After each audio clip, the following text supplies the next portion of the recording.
নমস্কার বন্ধুরা, স্বাগত আমার আরেকটি নতুন ভিডিওতে।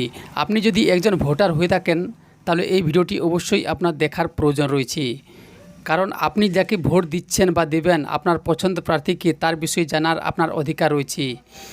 আজকের এই ভিডিওর মাধ্যমে আমরা জানবো আপনার লোকসভা কেন্দ্রে যে ক্যান্ডিডেট রয়েছে, আপনার যে পছন্দের প্রার্থী রয়েছে তার ডিটেলস কী করে আপনি বের করবেন, তার কত সম্পত্তি রয়েছে, কতগুলো ব্যাঙ্ক অ্যাকাউন্ট রয়েছে, তার ফ্যামিলি ব্যাকগ্রাউন্ড সমস্ত কিছু আপনি তার বিষয়ে জানতে পারবেন। তো ভিডিওটি স্কিপ না করে সম্পূর্ণ দেখতে থাকবেন।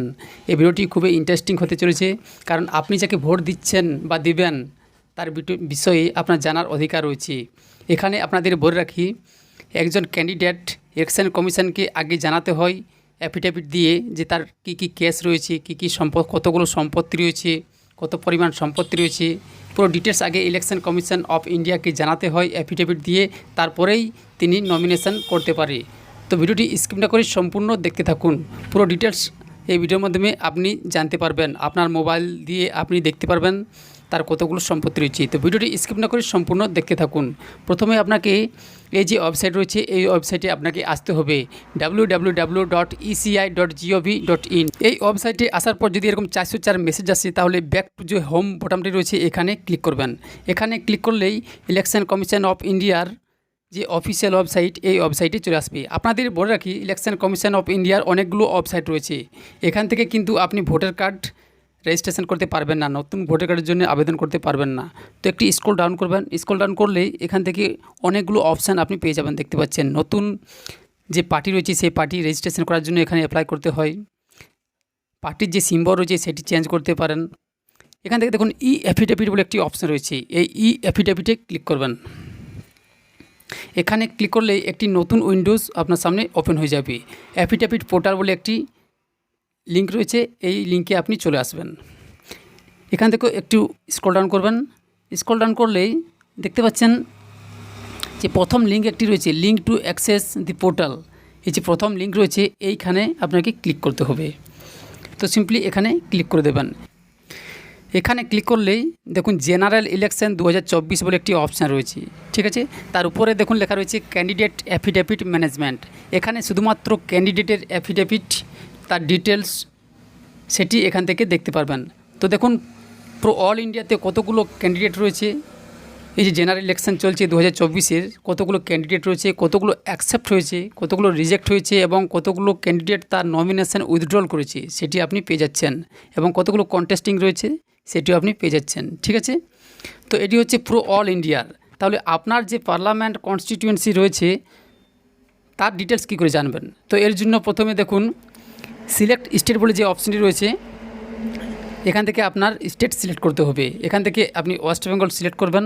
তারপর যে আপনার লোকসভা কেন্দ্র রয়েছে, আপনার যে পার্লামেন্ট কনস্টিটিউয়েন্সি রয়েছে সেটি এখান থেকে সিলেক্ট করতে হবে। দেখুন সিলেক্ট কনস্টিটিউয়েন্সি যে অপশানটি রয়েছে এখানে ক্লিক করলেই আপনার যে কনস্টিটিউয়েন্সি সেটি আপনি পেয়ে যাবেন, সেটি এখান থেকে সিলেক্ট করবেন। তারপর যে ফিল্টার বটনটি রয়েছে এই ফিল্টার বটনে ক্লিক করবেন।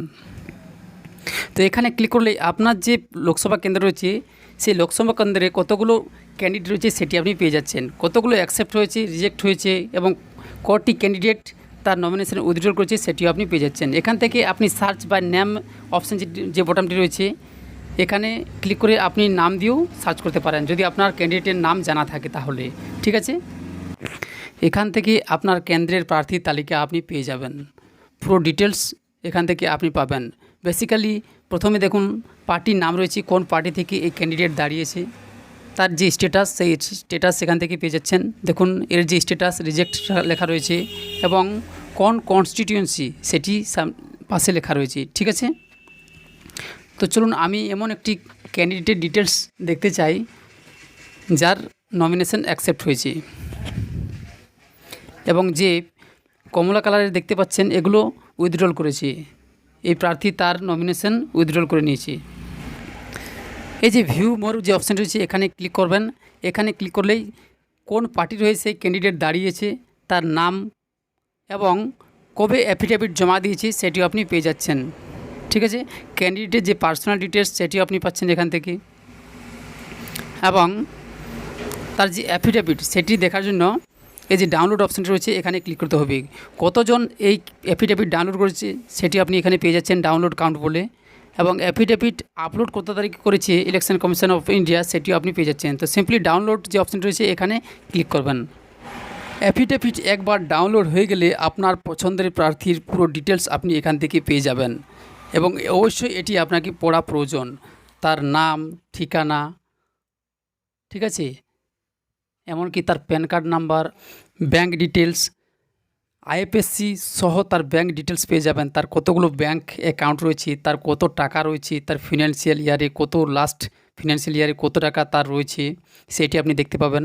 তার বিরুদ্ধে যদি কোনো কেস হয়ে থাকে সেটিও আপনি পেয়ে যাবেন, কত ধারায় কেস হয়েছে সেটিও আপনি পেয়ে যাবেন। পুরো ডিটেলস এখান থেকে আপনি পাবেন, এবং এগুলো জানার আপনার অধিকার রয়েছে, ঠিক আছে।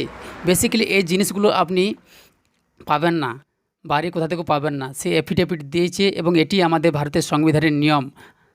কারণ জনগণের, আপনি যাকে ভোট দিচ্ছেন জনগণের তার অধিকার রয়েছে জানার। এখান থেকে তার পার্সোনাল মোবাইল নাম্বারও আপনি পেয়ে যাবেন। আপনি যদি চান তাহলে এখান থেকে তার পার্সোনাল যে মোবাইল নাম্বার, হোয়াটসঅ্যাপ নাম্বার, তার ইনস্টাগ্রাম আইডি, ফেসবুক আইডি, পুরো ডিটেলস এখান থেকে আপনি পেয়ে যাবেন। তো আশা করি বন্ধুরা ভিডিওটি আপনাদের ভালো লেগেছে। এরকম গুরুত্বপূর্ণ ভিডিও যদি আপনি সবার আগে পেতে চান তাহলে অবশ্যই চ্যানেলটি সাবস্ক্রাইব করবেন, এবং বন্ধুদের সাথে অবশ্যই শেয়ার করবেন। ধন্যবাদ। জয় হিন্দ, বন্দে মাতরম।